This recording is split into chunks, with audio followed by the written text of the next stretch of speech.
Basaro lebih banyak, Pak. Artinya 5 kata. Basaro lebih banyak, Pak. Artinya 5 kata. Iya, saya tertawa karena Bapak putar-putar. Orang Muslim tertawa apa ini? Enggak. Apa artinya 5 kata? Apa artinya? Paulus berkata. Lebih baik. Oke. Dalam hal ini saya mau katakan, Paulus itu sedang memberi tantangan kok kepada kita semua. Dia berkata-kata dalam bahasa roh lebih banyak dari semua. Oke. Iya, sekarang saya mau tanya. Oke, sekarang saya tanya Pak Bombon. Jawab. Bahasa roh lebih banyak, Pak. Artinya 5 kata. Bahasa roh lebih banyak, Pak. Artinya 5 kata belum jawab. Pertanyaan saya, apa maksud Paulus berkata-kata 5 kata? Iya 5 kata. Iya 5 kata itu apa? 5 kata. Lebih baik Paulus berkata-kata 5 kata ya. Apa artinya? Ya 5 kata yang bisa dimengerti karena itu akan membangun orang lain. Nah, contohnya? Ya terpujilah Allah. Oke, sekarang perempuan tadi menyanyi itu. Dia membangun buat kita mengerti gak bahasanya? Tadi perempuan itu. Enggak. Waktu dia menyanyi. Dia Alkitab katakan dia membangun dirinya sendiri. Ah, terus untuk apa dia bikin YouTube? Terus yang YouTube kita dengar dia menyanyi apa? Kita mengerti gak? Pak, lihat Pak. Alkitab sudah katakan ketika ada orang iya, udah jangan kau putar-putar. Terus dia bikin di YouTube itu kita mengerti nggak di YouTube itu? Enggak, bukan. Itu di YouTube untuk apa? Untuk apa? Apa yang dengar saya? Saya di YouTube itu untuk apa? Untuk apa? Supaya orang tahu. Orang tahu dia berbahasa Spanyol. Oke. Bapak ini aduh. Bapak jawab dulu. Bentar, Bapak. Itu kan yang punya pikiran Bapak. Berarti yang salah di Bapak. Loh. Kok Bapak jadi yang salah tidak mengerti bahasa Indonesia. Gini Pak. Alkitab lagi deh. Gimana? Bapak baca Alkitab baik-baik. Begini Bapak dengar ya. Betul. Bapak dengar ya. Paulus berkata, aku lebih tahu berbahasa roh. Ya. Aku lebih banyak, mengetahui daripada kalian. Kau nih 1 Korintus 14 ayat 18, Paulus lebih banyak, Pak. Bukan lebih tahu. Buka ayatnya, Pak. Supaya saya jangan salah. Ya udah sabar. Kamu jelaskan sama saya gini dulu, sebentar. Kamu jelaskan saya dulu. Ini maksudnya apa? Silakan. Kamu jelaskan. Ayat 22, silakan. Kamu coba jelaskan. Ayat mana? Ayat 22, silakan. Saya jelaskan ya, Pak. Oke. Ini R kecil ya, bukan Roh Kudus ya, bahasa roh ya, silakan. Oke, kalau menurut Bapak bukan Roh Kudus ya, Pak? Oke, nanti kita pelajari, Pak. Iya, ini bahasa roh, bukan bahasa Roh Kudus, bukan. Iya, saya baca, Pak. Karena itu karunia bahasa roh adalah tanda bukan untuk orang-orang yang beriman, tetapi untuk orang yang tidak beriman. Oke, stop. Bapak jelaskan dulu. Bapak stop dulu. Sampai di sini titik 2. Jelaskan apa maksudnya ini, silakan. Titik 2, sampai stop titik 2. Silakan. Oke, saya jelaskan ya, Pak. Ya, silakan jelaskan. Ayat ini konteksnya berbicara di tengah jemaah. Bila ada orang yang berbicara dalam bahasa roh dalam pertemuan jemaah, menjadi satu tanda yang negatif kepada orang yang tidak percaya. Karena bahasa roh. Mengerti nggak, Pak? Itu adalah tanda bagi orang yang tidak beriman. Pak. Oke. Aduh, Bapak ini pas sekolah di mana, Pak? Bapak sekolah pendeta di mana, Pak? Pak. Oke. Bapak pernah sekolah pendeta di mana?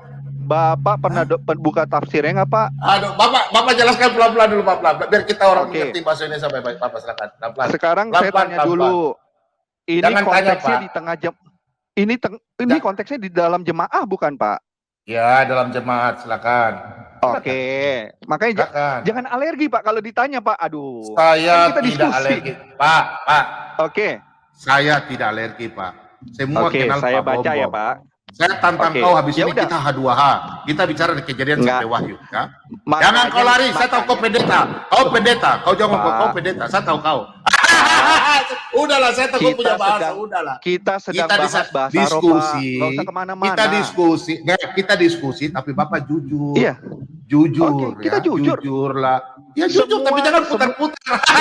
Kau jelaskan dulu sudah. Kita dengar, Bapak jujur lah, jangan malu, jangan kejang-kejang ya, jangan kejang-kejang. Orang dengar loh, orang nonton loh. Silakan. Oke. Ayat ini mengatakan bahwa bahasa roh dalam pertemuan jemaah menjadi suatu tanda yang negatif kepada orang yang tidak percaya, karena bahasa roh itu menunjukkan bahwa orang yang tidak percaya itu terpisah dari Allah dan tidak dapat mengerti apa yang sedang terjadi. Aduh, kasihan jemaatnya Pak Pombo. Kasihan, saya punya jemaat yang begini tidak tahu mengerti bahasa Indonesia. Dapat bohongi sama oknum-oknum tukang penipu saja. Oke, sekarang saya tanya, di mana saya bohongnya, Pak? Ya karena kau tidak tahu bahasa Indonesia, baru belajar bahasa Indonesia baik-baik. Coba Pak Abu Subi dulu. Pak Abu Subi, sudah Bapak diam dulu. Bapak diam, Pak Abu Subi dulu. Silakan Pak, bahasa Indonesia. Bahasa roh itu adalah karunia, ya. Betul. Sepakat ya, karunia. Tapi sekarang pertanyaannya adalah apa manfaatnya? Kenapa Tuhan memberikan karunia itu? Coba tarik dulu ke situ. Apa manfaatnya? Manusia diberi karunia itu, jangan dipotong dulu ya Pak ya. Dan apa manfaatnya buat orang yang mendengarkannya? Ingat, Paulus mengatakan lebih baik saya katakan 5 perkataan yang dimengerti daripada dari pagi sampai sore berbahasa roh yang nggak ada yang mengerti. Itu tidak membangun apa-apa. Jangan katakan, oh itu membangun diri sendiri. Jangan, Pak. Makanya, iya, membangun diri sendiri, Pak. Sabar, Pak. Ya, jangan langsung sumbu pendek, Pak. Bukan, ya. Artinya jangan bilang tidak membangun apa-apa, Pak. Sip. Dengarkan dulu, jangan potong. Itu menyalahi firman Tuhan loh, Pak. Ya, kita mendapat, silakan, Pak. orang mendapat karunia bahasa roh. Pertanyaan saya, apa manfaatnya? Kenapa Tuhan itu memberikan karunia itu? Apa tujuan Tuhan memberikan karunia itu? Untuk memisahkan orang yang tidak percaya? Emang Tuhan nggak punya kerjaan apa? Ayo. Oke, lalu menurut Bapak, yang Bapak ketahui apa karunia bahasa roh itu, Pak? Untuk apa? Belum selesai. Anda bertanya dengan pertanyaan. Anda menjawab dengan pertanyaan. Itu bullshit, Pak. Itu bullshit. Loh, Bapak kan nanya. Ya udah, menurut Bapak apa? Buat apa karunia roh itu? Anda nih model saya jawab ya, Pak. Model kadrun. Oke, saya jawab. Saya jawab. Yang model kadrun itu yang memudahkan mengatakan temannya itu sesat, Pak. Itu yang ngeri, Pak. Aduh. Sesama orang Kristen, orang Kristen bisa mengatakan itu sesat. Buka kuping baik-baik ya. Saya kasih tahu, Pak Bom bukan pendeta saya. Ya, bukan. Iya. Saya punya pendeta sendiri. Tetapi saya juga tetap belajar. Memang tidak semua saya setuju. Tapi saya tidak menentang. Tidak memaki. Tidak menghakimi. Saya mencari apa intinya. Bukan hanya permainan kata-kata bersilat lidah yang nggak ada artinya. Oke, Pak. Berarti Bapak tadi setuju nggak sama Bapak tadi setuju nggak sama orang tengah pasar? Diam dulu, Pak. Ya, jangan. Ya. Pak karunia, kita harus saling menghormati dan menghargai. Ya. Kalau Anda merasa paling bersih, paling suci, paling hebat ilmu agamanya, Anda nggak lebih dari orang Farisi dan Saduki. Tak lebih dari itu, Anda bermegah diri. Dan apa kata Alkitab tentang orang yang bermegah diri? Cari sendiri. Jadi janganlah seperti itu, Pak. Jangan. Ya. Jangan seperti itu. Nggak baik, Pak. Makanya saya tanya sama Pak. Tadi kan Bapak bertanya. Berangkat dari kisah para Rasul 2. Sederhana saja. Apa satu perikop itu artinya apa? Kisah para Rasul 2. Dari ayat 1 sampai ke 13. Apa artinya juga? Lebih tepatnya membaca kitab suci itu satu perikop. Dan saya ingin menambahkan sedikit aja. Nah, Pak Karunia bisa di-mute dulu, Pak Karunia. Minta tolong sebentar. Oh, sorry. Ya, oke, siap. Pak, ini bukan masalah berstatement bidat, enggak, Pak ya. Kalau berbicara bidat, abad pertama gereja Saya sudah bedah itu, bidat-bidat awal abad gereja. Itu di situ, itu banyak orang-orang Kristen semua, Pak. Orang Kristen banyak, Pak. Tetapi tidak mengimani dengan Tritunggal. Itu ya, Pak ya, mohon dipahami. Contoh, membuat suatu asumsi-asumsi liar, Arius, Nestorius, Gnostisisme. Terus yang sekarang, Pak, reproduksi dari modalisme. Terus ada yang bidat namanya keren, Pak, Basilides, itu juga bidat. Itu semuanya mengakui Kristus, tapi diselewengkan, Pak. Oleh para bapak apostolik, para penerus para rasul itu, disampaikanlah itu heresi, bidat. Kalau ajarannya itu melenceng, ya bidat, Pak. Itu loh, Pak. Di sini tadi saya mendengarkan saudara saya Bom itu menyampaikan dia tidak menyerang pribadi, lepas pribadi, tidak. Cuma dia meluruskan pengajaran yang nyeleneh itu loh, Pak. Pak Karunia. Kalau masalah bahasa roh tadi, eloknya digunakan pribadi lepas pribadi.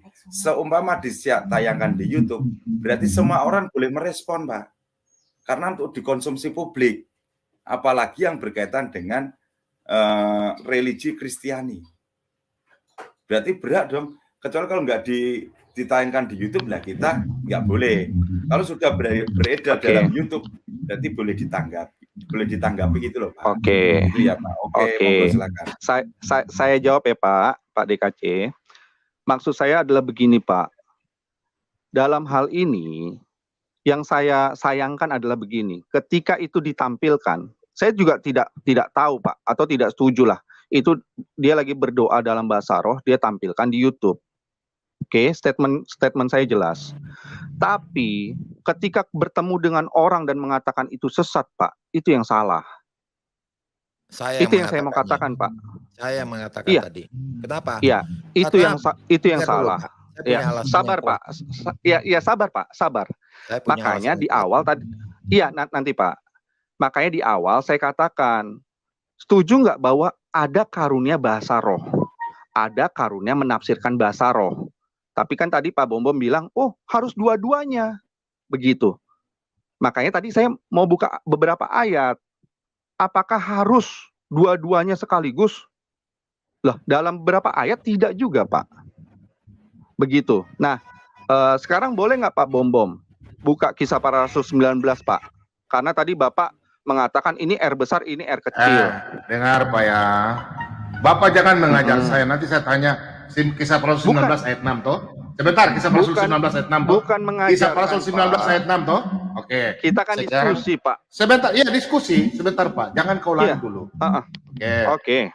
Kau mau lari ke Kisah Para Rasul 19 ayat 6 toh. Tadi saya kasih tanya Kisah Para Rasul 14. Jangan dulu, Pak. Tadi Bapak bilang Paulus lebih apa? Lebih tahu banyak atau apa? Tadi Bapak bilang Paulus tadi. Lebih berdoa lebih banyak di dalam bahasa roh. Oh iya. Tadi Kisah Para Rasul berapa tadi, Pak? Kisah Para Rasul berapa? 19, Pak. Kalau boleh tahu Pak Karunia dari denominasi apa, Pak? Saya boleh tanya. Nggak usah bicara, Pak. Denominasi. Nggak usah. Jangan. Ya. Sebentar, Pak. Kita diskusi aja. Kita nggak membawa nama gereja, Pak. Kita jangan. Betul. Ya? Setuju, Pak. Sekarang jangan. Oke. Sekarang saya tanya Bapak. Kisah Para Rasul. Bapak tolong artikan ini, Pak. Silakan, Pak. Ini yang tadi, Pak. Apa tuh? 1 Korintus 14 ayat 18, silakan, Pak. Oke. Aku mengucap syukur kepada Allah bahwa aku berkata-kata dengan bahasa roh lebih banyak dari kamu semua. Mana kata banyak di sini, Pak? Sabar, Pak. Ada banyak di sini mana? Oke, sorry. Lebih daripada kamu semua. Oke, jadi gini, Pak ya. Bapak jangan berarti menambah. Paulus mempraktekkan ya. Ya, jadi gini, Pak. Kalau baca ayat jangan menambah. Jangan menambah, Pak ya. Enggak, saya minta maaf. Itu. Ya, udah, Pak. Nanti kita diskusi saja. Bapak lihat, Paulus berkata, aku lebih mengetahui daripada jemaat Korintus. Ini masalah di Korintus, Pak. Makanya Paulus bilang, aku lebih memahami, aku lebih tahu bahasa roh itu. Lebih tahu daripada kalian jemaat-jemaat Korintus. Makanya, coba Bapak baca ayat pelan-pelan saja. Nah, ayat yang ke-9, 19, Pak. Silakan, Pak. Tetapi Ada kata tetapi. Tetapi dalam pertemuan jemaat, aku lebih suka mengucapkan 5 kata yang dapat dimengerti untuk mengajar orang lain daripada beribu-ribu kata dengan bahasa roh. Itu di hadapan jemaat, betul ya Pak? Ya, betul toh. Nah, dengar dulu. Bapak camkan ya. Paulus berkata di dalam jemaat Korintus mula-mula. Di situ Paulus berkata, saya lebih mengetahui daripada kalian ini. Jangan lagi ribut-ribut ini di Korintus ini tentang bahasa roh. Saya lebih memahami. Saya lebih tahu daripada kalian. Tapi Paulus bilang, lebih baik saya berbahasa yang bisa dimengerti oleh jemaat daripada saya berbahasa roh. Tadi Bapak bilang, Bapak di gereja semua berbahasa roh. Pertanyaan saya, di Korintus, Paulus katakan 2-3 orang. Kalau 2-3 orang, itu batas 3 orang saja, nggak boleh lebih. Bapak tadi sudah menyalahi, itu udah larangan. Berarti Bapak sudah melanggar dari 3 orang. Nggak boleh, minimal 3 orang. Itu Paulus larang, minimal hanya 3 orang. Apabila 2-3 orang, harus ada yang menafsirkannya. Bapak paham? Paulus cuma bilang 3, nggak boleh lebih. Bapak paham bahasa? Bukan saya yang melarang, Paulus yang melarang. Habis ini Bapak paham?